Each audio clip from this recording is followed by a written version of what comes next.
There is a kind of pain that doesn't scream. It just sits there. In the unread message, in the delayed reply, in the cold little shift in someone's voice when they used to sound warm. In the moment you realize you are the only one still carrying the conversation, the hope, the fantasy, the weight.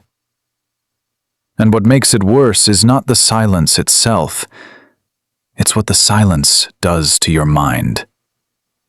Because when an avoidant pulls away, they don't leave cleanly.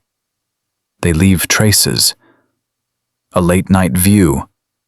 A random like. A half-tender message that lands just long enough to wake your heart back up, then disappears again. And suddenly, you are not living your life. You are living inside their distance, trying to decode a person who only becomes intense when they are hard to reach. You replay everything. Did I ask for too much? Did I move too fast? Did I scare them? Did they ever feel what I felt? And the cruelest part is this. The more confused you become, the more you chase clarity from the one person least capable of giving it. That is where your power leaks out. Because the brutal truth is not just that they pulled away, it's that somewhere in your pain, you started making their withdrawal mean something about your worth. You started performing for someone who only feels safe when they are unclaimed. You started proving your softness to someone who experiences closeness like pressure. You started over-explaining, over-offering, over-loving, thinking the right amount of understanding could make them stay. It can't. Because avoidant behavior is not healed by your loyalty, it is often activated by it. That hurts to hear. I know. But if you don't understand that, you will keep standing at a locked door, calling it devotion, while your nervous system slowly collapses under the weight of waiting. An avoidant does not always retreat because they feel nothing. Sometimes they retreat because they feel too much, too fast, with too little capacity to regulate it. That is the part most people miss. They think distance means indifference. They think coldness means certainty. They think if someone cared, they would simply stay close. But avoidant attachment rarely works like that. When intimacy rises, the avoidant nervous system can read it as danger before the conscious mind has words for it. The amygdala starts scanning for threat. Cortisol rises. Their body feels crowded, even in a gentle connection. Your need, your consistency, your emotional presence, even your love, can press against old wiring that learned long ago that closeness comes with obligation, engulfment, shame, or the loss of self. So what do? They detach. Not because they stopped caring in one clean, logical moment, but because distance regulates what intimacy stirs up. Their body gets relief from space. Their mind confuses relief with certainty. And then they tell themselves a story. Maybe this isn't right. Maybe I need freedom. Maybe something is missing. Maybe I just don't feel enough. But what is missing is often not emotion. It is safety inside emotion. That changes everything. Because now you can see the truth underneath the behavior. They did not necessarily go silent because your value dropped. They often went silent because your presence reached a depth they do not know how to hold without splitting from themselves. That does not excuse the damage, but it explains the pattern. And once you understand the pattern, you stop begging confusion to become love. This is where most people make the mistake that keeps them trapped. They panic. They reach. They send the extra paragraph. They ask for honesty from someone who disappears the moment honesty gets too intimate. They keep offering softness into a system that only knows how to process absence. And every time you do that, you are not just contacting them. You are relieving them. You are removing the tension that would have forced them to feel the loss of you. Read that again in your bones. When you rush in to soothe the distance, you interrupt the very process that would have made your absence real. That is why your silence becomes powerful. Not loud silence, not fake silence, not silence as performance. Real silence. The kind that is not begging to be noticed. The kind that comes from self-respect, not strategy. The kind that says, I will not keep chasing someone who only feels me when I am gone. Because silence does something pursuit never can. It takes your energy out of their hand. And once your energy is gone, once the constant access is gone, once the emotional labor is gone, once your reassurance is gone, the avoidant finally meets the one thing they spend so much of their life outrunning. Space that does not protect them from feeling. At first, it feels good to them. That's important to understand. When you stop texting, stop checking, stop trying to force emotional resolution, there is often an immediate exhale on their side. The nervous system calms, the pressure drops. The internal alarm that intimacy triggered begins to settle, and if you are not prepared for that, you will misread it. You will think, see, they don't care. They're relieved I'm gone. But that is only phase 1. Relief is not the end of the avoidance cycle. Relief is the opening act. Because once the stimulation fades, once the distance becomes normal, once your attention is no longer flooding their dopamine pathways, something strange begins to happen. They start to feel what your presence had been covering up. The room gets quieter.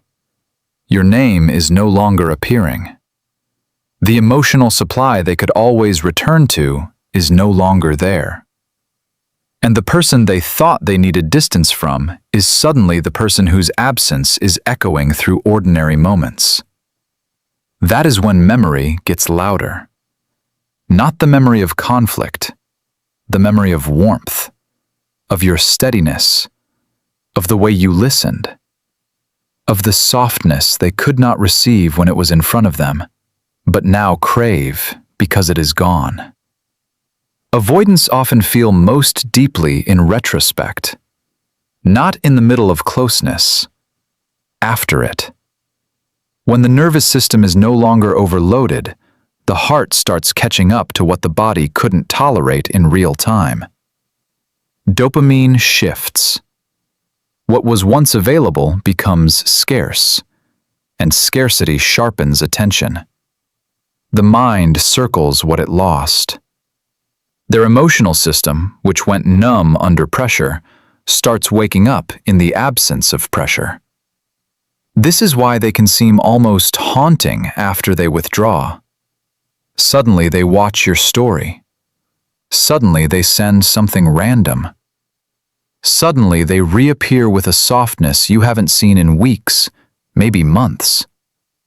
Not because they became secure overnight, but because your silence gave their feelings enough space to rise without triggering their defenses all at once. Now, picture it. They are alone at night, phone in hand, scrolling without meaning to. Your chat isn't moving anymore. No new message, no emotional reach, no proof that you are still there. They tell themselves it doesn't matter. Then they check again. They remember the way you looked at them when they were hard to love. They remember the patience they used to think they had endless access to. They remember your energy, your attention, your presence woven into the fabric of their day. And what used to feel like too much starts to feel like a loss they can't quite name. They become restless. Not because you played a game, because the emotional math changed. You are no longer the person standing there with an open hand saying, "Choose me." You are now the experience their body cannot easily replace.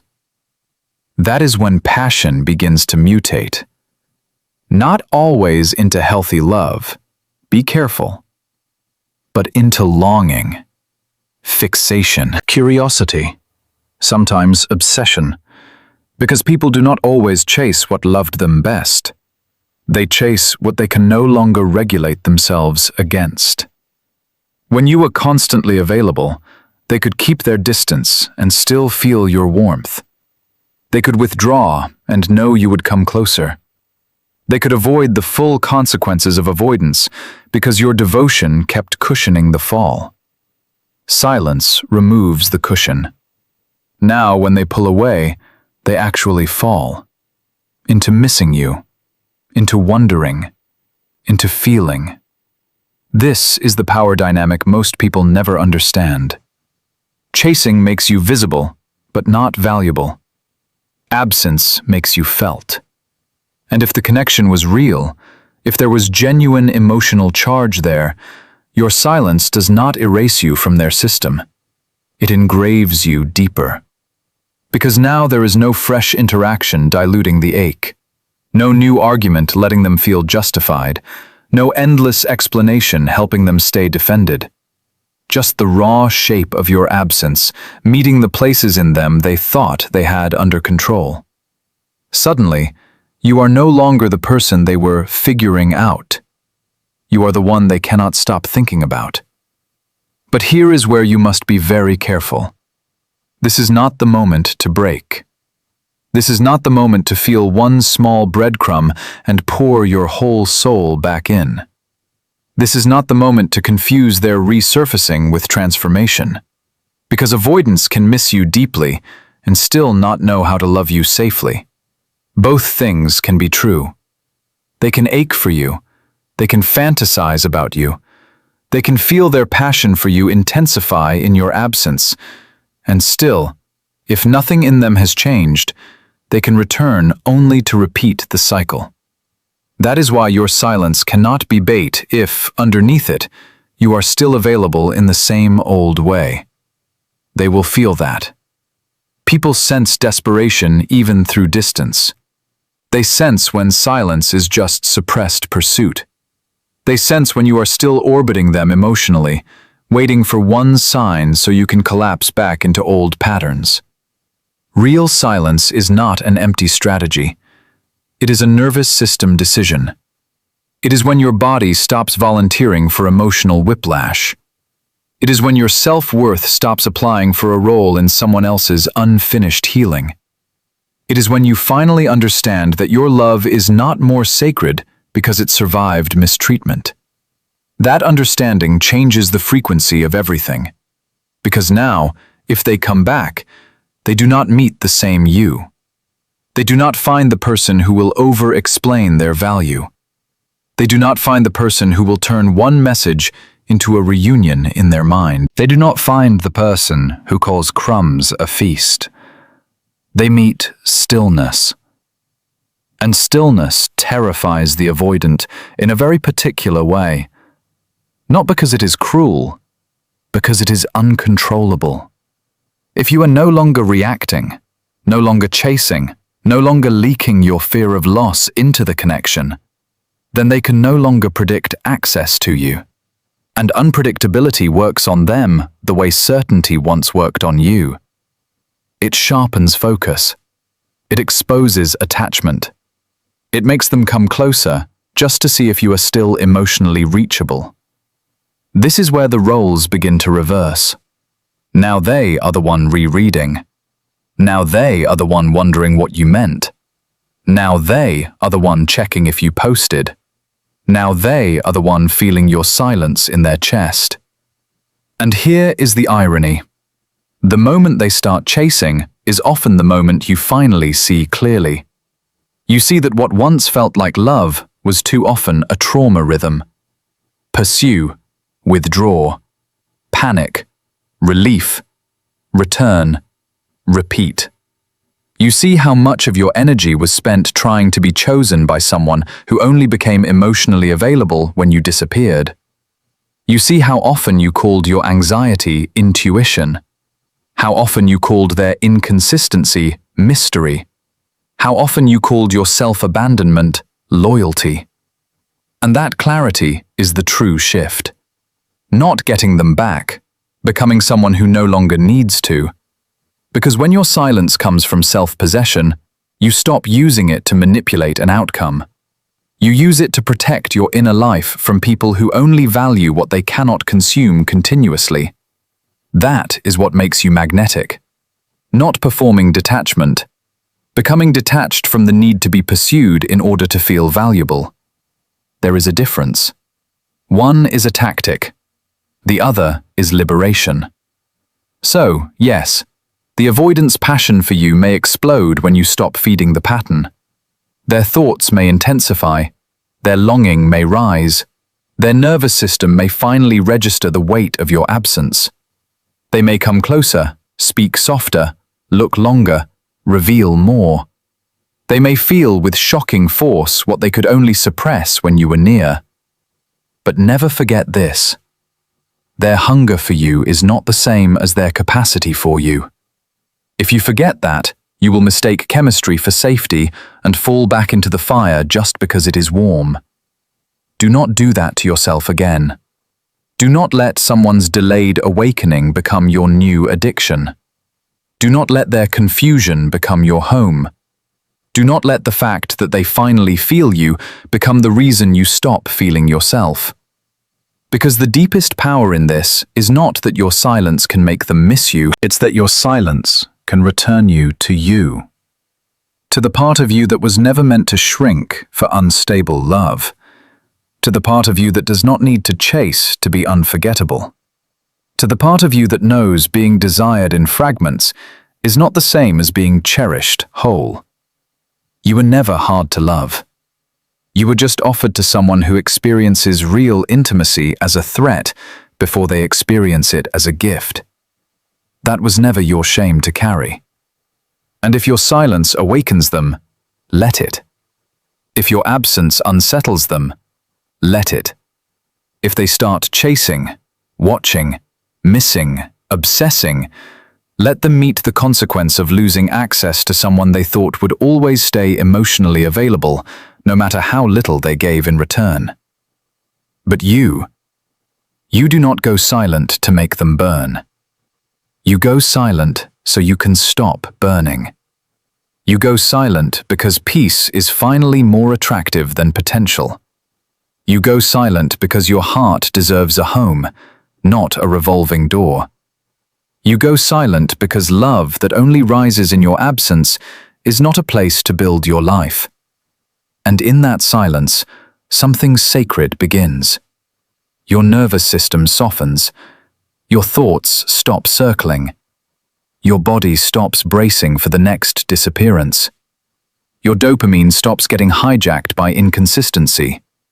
Your worth stops hanging on someone else's text bubble. You become harder to manipulate because you are no longer negotiating with abandonment.